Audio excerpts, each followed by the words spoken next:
Hi, how are you?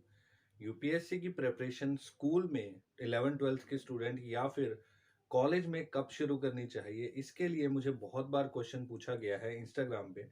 तो मैं आज इस क्वेश्चन का आंसर बहुत ही अच्छे से देने की कोशिश करूँगा आप सबके लिए। तो सबसे पहले बात करते हैं स्कूल में जो कोई स्टूडेंट है और जो यूपीएससी को अपना एम बना के बैठा है और यूपीएससी की प्रिपरेशन करना चाहता है। तो सबसे पहले आपको अपने सब्जेक्ट्स को मैच करना पड़ेगा यूपीएससी के सिलेबस से। अगर आप बहुत ही डिटरमिन्ड हो कि आपको यूपीएससी ही करना है और कोई एक्सटर्नल फोर्स आपको नहीं बोल रही है, आपकी इंटरनल फोर्स आपको अंदर से आ रहा है कि आपको यूपीएससी ही करना है, आप सिलेबस उठाइए, सिलेबस के अकॉर्डिंग अपने सब्जेक्ट्स चूज कीजिए, अपना बेस, अपनी फाउंडेशन स्ट्रॉन्ग कीजिए, उसके बाद आप धीरे धीरे प्रिपरेशन को आगे बढ़ाइए।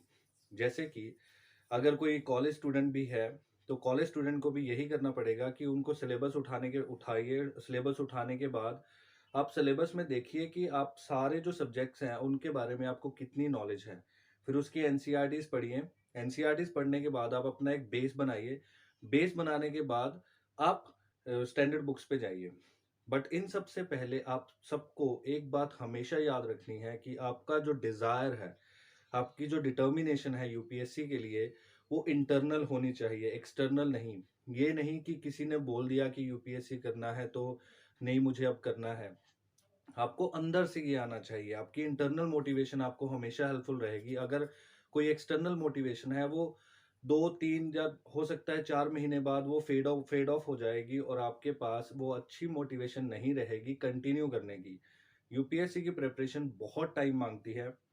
ये नहीं कि आपने अभी प्रिपरेशन स्टार्ट करना शुरू किया और एक ही साल में आप क्रैक क्रैक कर दोगे। जो काफ़ी ऐसे आपने देखा होगा एग्ज़ाम्पल्स रहते हैं कि फर्स्ट अटेम्प्ट में उन्होंने क्रैक कर दिया अपना यूपीएससी का एग्ज़ाम। वो फर्स्ट अटेम्प्ट में ज़रूर क्रैक होता है बट उसके पीछे 2-3 साल की मेहनत होती है। पिछले 2-3 साल से वो बहुत अच्छे से मेहनत कर रहे हैं।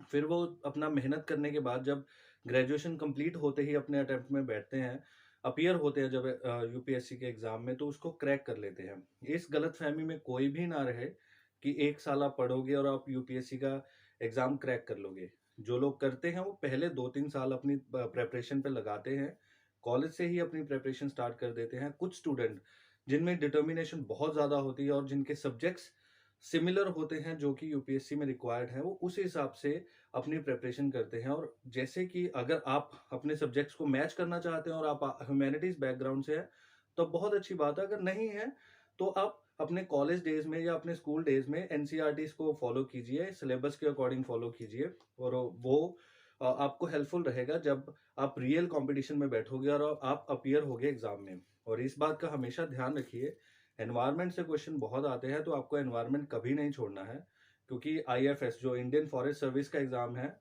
उसके लिए भी जो रिक्रूटमेंट रहती है, प्रीलिम्स दोनों के लिए सेम रहता है। तो उसके लिए जो एनवायरनमेंट वाला पोर्शन है, वो काफ़ी पोर्शन आता है, जिससे आईएफएस का के लिए जो स्टूडेंट्स की रिक्वायरमेंट होती है, जो कैंडिडेट्स की रिक्वायरमेंट होती है, वो प्रीलिम्स एग्ज़ाम से निकाल लिए जाते हैं।